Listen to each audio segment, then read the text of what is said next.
Hai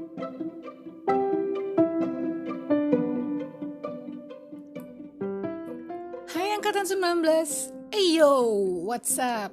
Enggak ding, saya masih kebawa episode yang kemarin. Karena kemarin saya sempat rekaman podcast sama Nopal ya kan. Jadi kalian pasti tahu siapa itu Nopal. Nopal kan salah satu mahasiswa prodi SII yang berasal dari Singapura. Terus kemarin saya ngajakin Nopal untuk bikin podcast bahas tentang aksen, ya kan? Karena kan kita sempat bahas nih yang episode pertama kemarin, kita bahas tentang mengapa pronunciation itu begitu penting, ya kan? Dan seberapa penting, intinya seperti itu. Terus yang di episode yang kedua kita bahas tentang aksen dan juga American dan juga British accent. Kita udah belajar aksen tersebut ya kan. Nah, terus kemarin saya sempat bikin podcast barengan sama Nopal. Jadi kita bahas tentang salah satu aksen juga yang sangat kental, yang sangat spesial, yaitu Singlish. Jadi Singapore English accent. Jadi orang Singapura itu mereka mempunyai aksen tersendiri, namanya itu Singapore English accent, disingkat Singlish. Nah, ditungguin aja, kayaknya juga udah saya update deh sneak peek-nya. Sneak peek. Saya udah update juga sneak peek-nya podcast sama Nopal. Jadi ditungguin aja full episode-nya karena susah banget ngeditnya. Ya ampun, si Nopal ketawa-ketawa terus, dia nggak ngerti saya.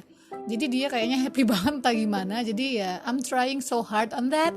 Jadi ya ditunggu aja untuk episode Singlish-nya, pasti bakalan publish juga. Oke, untuk hari ini kita akan belajar tentang intonasi, ya kan?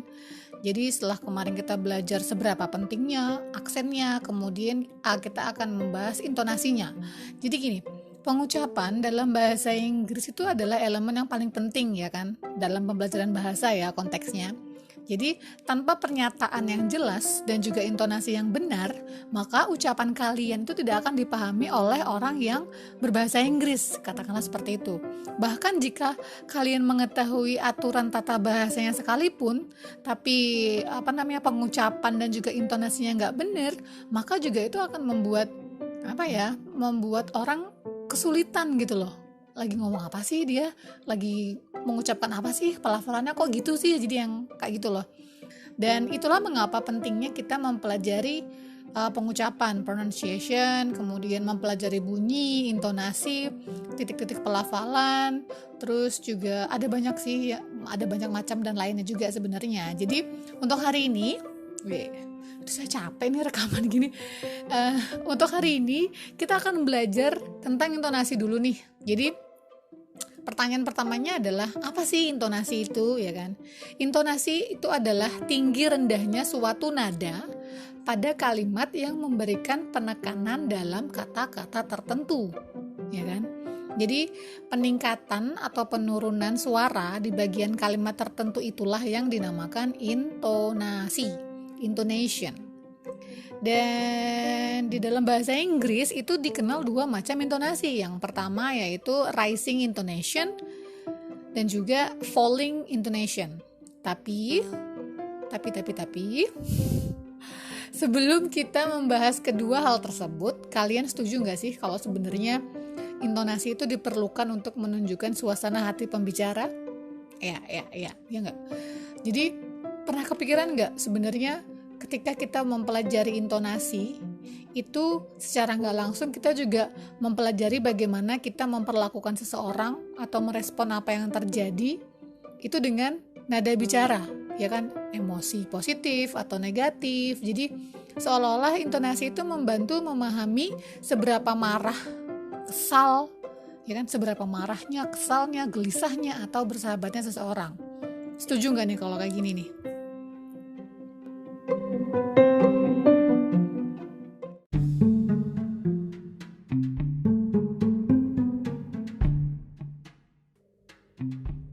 Oke, tadi kan kita bahas kalau sebenarnya intonasi itu diperlukan untuk menunjukkan suasana hati seseorang, ya kan? Cie, ini Nobri nih ya, yang suka begini nih kayaknya. Oke, jadi intonasi itu kita tuh memperlakukan seseorang atau merespon apa yang sedang ataupun yang sudah terjadi itu menggunakan nada emosi, ya enggak? nada emosi itu bisa aja nada emosi yang positif, yang negatif, atau nada yang menunjukkan bahwa sebenarnya kita lagi marah nih, kita ngomong sambil kesel nih, atau yang seperti itulah ya. Dan yang kedua, sebenarnya intonasi ini bisa merubah makna kalimat, ya nggak? Setuju nggak? Jadi gini, seringkali bahwa sebenarnya ketika keseluruhan kalimat itu tergantung pada cara kita menggunakan intonasi yang benar. Ya dong. Nah sekarang gini, kita ambil contoh ungkapan yang paling simpel ya, tanpa tanda baca nih. Misalkan ada kalimat dia akan datang. Nah kalau kita ngomongin intonasinya beda-beda, maka makna kalimatnya juga bakalan beda, ya nggak? Contoh nih, dia akan datang, ya kan? Dia akan datang. Nah, udah beda kan? Jadi yang di pertama saya bilangnya dia akan datang. Jadi seolah-olah si kalimat dia akan datang itu kayak ada question tag-nya gitu loh, kayak sedang bertanya. Sedangkan kalimat saya yang kedua, dia akan datang, itu seolah-olah itu kalimat yang sinis gitu loh. Beda kan? Jadi intonasinya meleset sedikit pun tuh udah sering miskom gitu loh. Miscommunication ya kan? Jadi seberapa pentingnya intonasi yang benar itu malah yang akan menunjukkan bagaimana sebuah makna kalimat itu ditunjukkan. Misalkan tadi yang dia akan datang, atau mungkin dia akan datang. Itu juga udah beda makna kan, dari makna yang pertama, makna yang kedua, sama makna yang ketiga. Jadi betapa pentingnya intonasi dalam sebuah kalimat tuh yang seperti itu contohnya. Itu baru kalimat yang simple nih. Nah sekarang kita lanjut dulu nih tentang tekanan atau nada suara. Jadi yang pertama nih yang mau kita bahas, kata dalam bahasa Inggris apa sih? Itu bisa terdiri dari satu suku kata atau lebih, ya kan? Bila suatu kata yang mempunyai lebih dari satu suku kata yang diucapkan sendiri, maka salah satu suku kata itu mendapatkan tekanan suara yang lebih kuat dari yang lain. Jadi ini kalau dalam mata kuliahnya EPP itu English Phonetic and Phonology, kayaknya Bu Lulu deh yang ngajarin EPP ya. Itu kalian juga akan membahas tentang word stress. Jadi kayak tekanan kata, nada suara dalam kata tuh namanya word stress. Contoh yang pertama nih. Jadi ini kita bahasnya yang satu suku kata dulu ya. Yang ribet nggak? Satu suku kata. Yang pertama, blood, darah, blood. Sweat, skin, tea, milk, king, queen, ya kan? Itu dia salah satunya tuh mendapatkan tekanan suara yang lebih kuat. Kayak ketika ngomong darah nih, blood, ada tekanannya kan? Nah terus yang kedua nih, kita ambil kata-kata yang terdiri dari satu suku kata tapi dia dibaca dengan nada menurun. Nadanya nurun. Tadi kan nadanya naik, sekarang nadanya turun. Yang pertama tuh contohnya adalah sure, right, try, sure. Ya kan? Nadanya turun toh ketika kita ngomong sure, right, try, do. Jadi kayak turun gitu loh nadanya, kayak do, speak, fine, good. Jadi dia nggak naik ke atas tapi dia turun ke bawah, good. Terus ada lagi nih, kata yang terdiri dari satu suku kata tapi dia dibaca dengan naik tapi merupakan pertanyaan. Jadi dia naik tapi bertanya gitu loh. Paham nggak? Naik tapi berupa pertanyaan. Jadi itu menunjukkan sebuah penegasan dalam pertanyaan. Contoh, who, siapa? Nada naik toh, who. Ada question tag tuh tanda tanya ya, Wak. Who, him, dia. Siapa? Dia. Him, Jadi dia naik tapi dia tanda tanya. When? Kapan? When? Them? Ya kan? Terus kayak where? Ini tangan saya sambil ada gimmicknya nih, kayak where? Di mana? Jadi yang kayak gitu. Jadi dia satu suku kata tapi nadanya naik tapi pertanyaan. Nah loh, belum bingung kan? Sampai sini belum bingung ya? Aman ya? Terus yang kedua, yang selanjutnya itu adalah pengucapan kata bilangan puluhan juga mendapatkan tekanan suara pada suku awal. Ya kan? Kalian ingat kan kayak 1, 2, 3 numbering gitu kan? Numbering. Jadi ketika kita mengucapkan bilangan puluhan, katakanlah misalkan 20 nih. Jadi tekanan suaranya itu ditekan pada suku awal. Misalkan nih 20. 20 itu kayak ditekan naik, T-nya turun, jadi kayak 20, 40, 50, iya kan? 50, 5-nya naik, 50, T-nya turun, 60, 70, 80,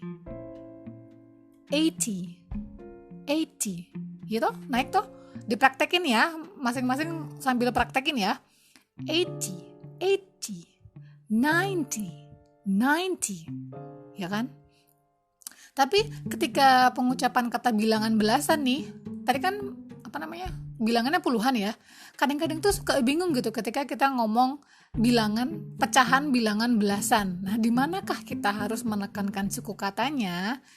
Jadi gini, contoh, tadi kan kita ngebahas tentang bilangan puluhan nih, 20, 30, 40, ya kan, 80, 90, 90. Nah sekarang kalau misalkan contohnya adalah 11. Nah loh, gimana kalau 11? Hayo. Kalau 11, itu kan dia mendapatkan tekanan pada suku kata kedua, 11.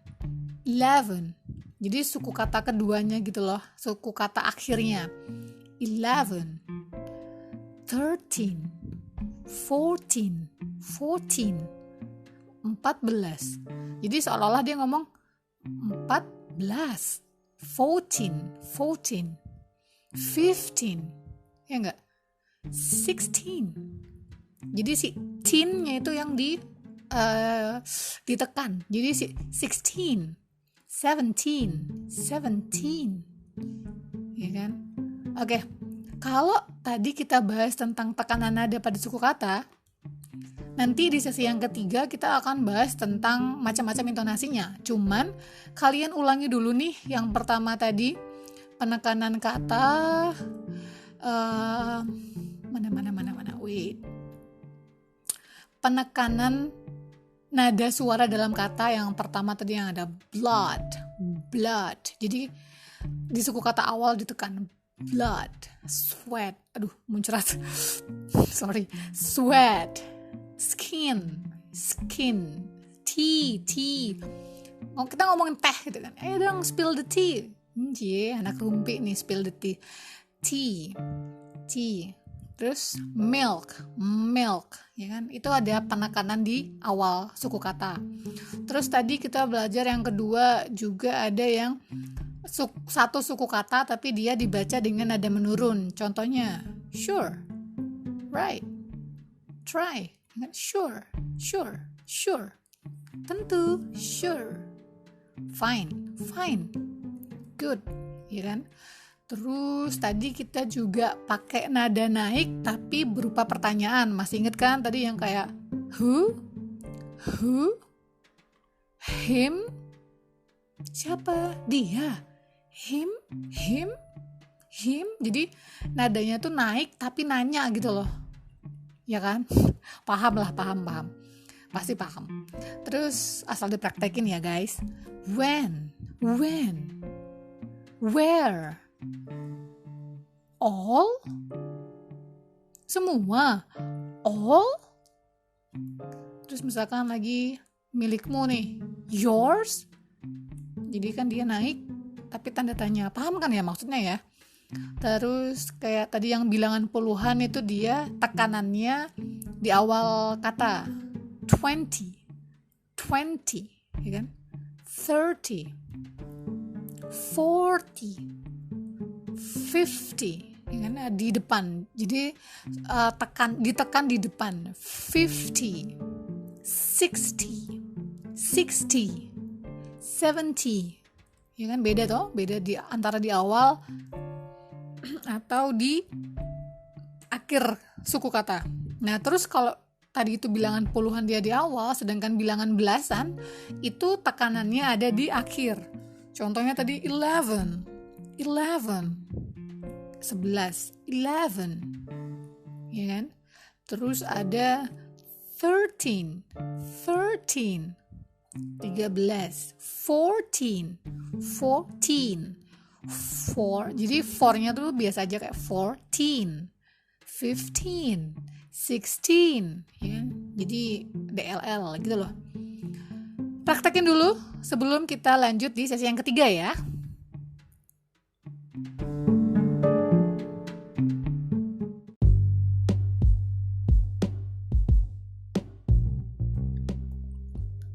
Oke, kalau tadi kita bahas tentang tekanan nada pada suku kata, maka sekarang saatnya kita bahas tentang dua macam intonasi dalam bahasa Inggris. Jadi yang pertama kita punya rising intonation, dan yang kedua adalah kita punya falling intonation. Oke, what is rising intonation? First thing first, what do we mean by rising intonation? What do we mean by rising intonation? Jadi, rising intonation describes when our pitch rises from the stress level of the last content word of the sentences, and then it continues to climb. Jadi itu ada penekanan dalam satu katanya, di penekanan dalam satu kata di sebuah kalimat tersebut, kemudian terus naik gitu loh. Jadi, this type of intonation signals that we need clarification or confirmation from the person we're interacting with. Jenis intonasi ini tuh menandakan bahwa kita tuh perlu klarifikasi gitu loh, atau konfirmasi dari orang yang berinteraksi dengan kita, ya kan? Why do we use rising intonation? Kenapa kita harus pakai intonasi yang naik? Jadi gini, si rising intonation itu sering digunakan dalam yes or no question, ya kan? Jadi we use rising intonation on yes or no question, check or confirm something, and we often use rising intonation on a statement in order to signal that we're asking the statement as a question. Ya kan? Jadi si rising intonation ini, intonasi naik ke atas ini sering digunakan dalam pertanyaan ya atau tidak, yes or no question. Kemudian ketika kita ngecek atau mengkonfirmasi sesuatu itu pasti pakai intonasi naik. Contohnya nih, contoh yang pertama kita punya capek ya, ngos-ngosan ya ternyata ya, udah tua ini Wak. Yang pertama, are you ready to go? Are you ready to go? Jadi dia udah naik, are you ready to go? Jadi tetap naik ke atas gitu loh. Dia udah pakai intonasi naik, kemudian sampai akhir kalimat pun juga tetap naik. Are you ready to go? Ya kan? Terus yang kedua, do you have any time to meet this afternoon? Sih, kelihatan toh? Kelihatan yang kalimatnya tuh ada naik, kemudian tambah naik di akhir kalimat. Do you have any time to meet this afternoon? Kalau kita ngomong pakai nada datar ya, do you have any time to meet this afternoon? Jadi kayak lempeng gitu loh, nggak ada intonasinya tuh ya datar. Cuman ketika kita pakai rising intonation, kalimatnya akan menjadi do you have any time to meet this afternoon? Atau yang lebih simpelnya lagi, have you seen it? Kamu udah ngelihatnya kah? Have you seen it? Have you seen it? Have you seen it? Jadi kayak have you seen it? Terus contohnya lagi adalah do you want to have lunch now? Do you want to have lunch now? Do you want to have lunch now? Jadi rising intonation-nya would be Do you want salah kan? Do you want to have lunch now? Do you want to have lunch now? Jadi now-nya tuh tetap bakalan naik di akhir kalimat gitu loh. Terus contoh yang berikutnya adalah you went to the gym. You went to the gym. Kamu pergi nge-gym. Nge-gym tuh apa ya? Olahraga. You went to the gym. Kamu pergi olahraga. Kamu pergi olahraga. Iya kan? Terus contoh yang berikutnya adalah it's raining, isn't it? It's raining, isn't it? Ini lagi hujan ya? Ya kan?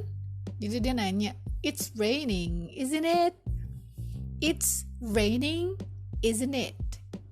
Isn't it? Isn't it? Jadi climb, jadi it continues to climb. Nadanya tuh tetap bakalan naik sampai akhir kalimat. Itu yang pertama.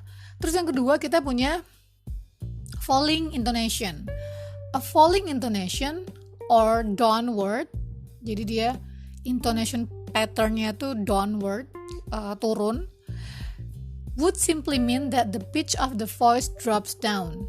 Ya kan? Jadi kalau tadi dia it continues to climb, sedangkan falling intonation itu dia drops down. Jadi dia turun ke bawah. Why do we use falling intonation? Yang pertama, we use falling intonation on normal and also neutral sentences. Jadi kita pakai falling intonation itu adalah di kalimat yang normal, kalimat yang netral. And also we're giving information or making observation, and we use falling intonation when we're giving comments, instructions, and also order. Jadi kita pakai si falling intonation ini ketika memberi sebuah perintah, instruksi, atau arahan. Contohnya nih, go over there, contohnya nih ya, go over there, go over there, go over there, go over there. Ya kan, turun toh kalimatnya go over there. Drops down, jadi kayak turun.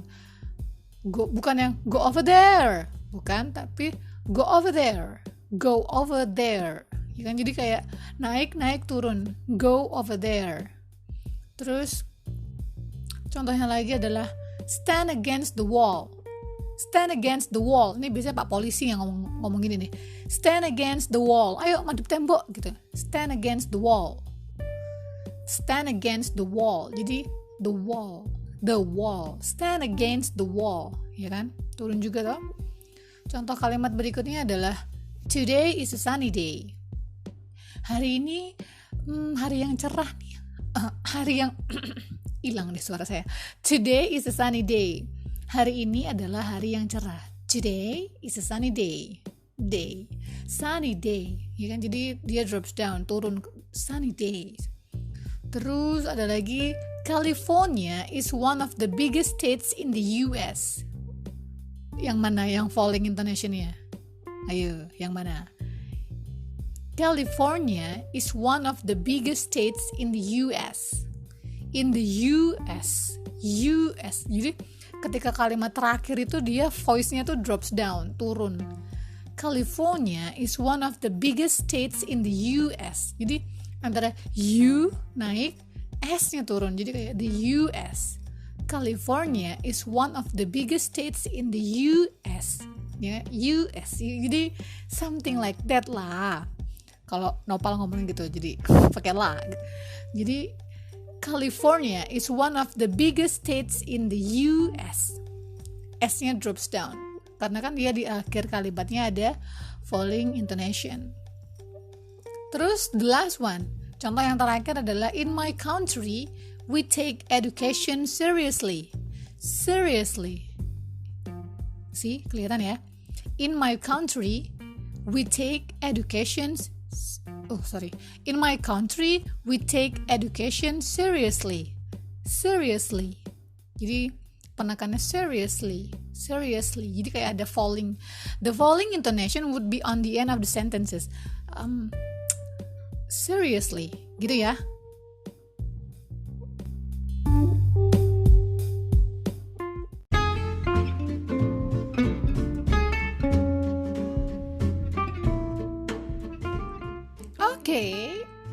Kita udah sampai di sesi yang akhir. Yay, this is the end of the session. What do you guys think? Susah nggak belajar intonasi? Nggak toh, gampang kan? Jadi yang udah saya bilang di awal tadi, penting banget ketika kita belajar mengucapkan kalimat dengan pelafalan atau pengucapan yang jelas, itu juga disupport dengan intonasi yang benar juga lah, karena kita nggak mungkin bisa mengucapkan sesuatu dengan jelas tanpa intonasi yang benar, ya kan? Ya nggak. Jadi ucapan kita itu akan mudah dipahami oleh orang apabila kita mengucapkannya dengan pengucapan dan intonasi yang jelas gitu. I think that's all. Suara saya udah mulai habis nih. I think that's all ya. We will see you again on the next episode. Besok di episode 4 kita ketemu lagi. Jadi jangan lupa dipraktekkan, karena intinya ketika kita ngomongin tentang block pronunciation itu nggak mungkin banget kalau nggak dipraktekin. So I hope you guys to do so. Jadi jangan lupa dipraktekin, dan I think that's all. Sampai ketemu di episode berikutnya. Bye.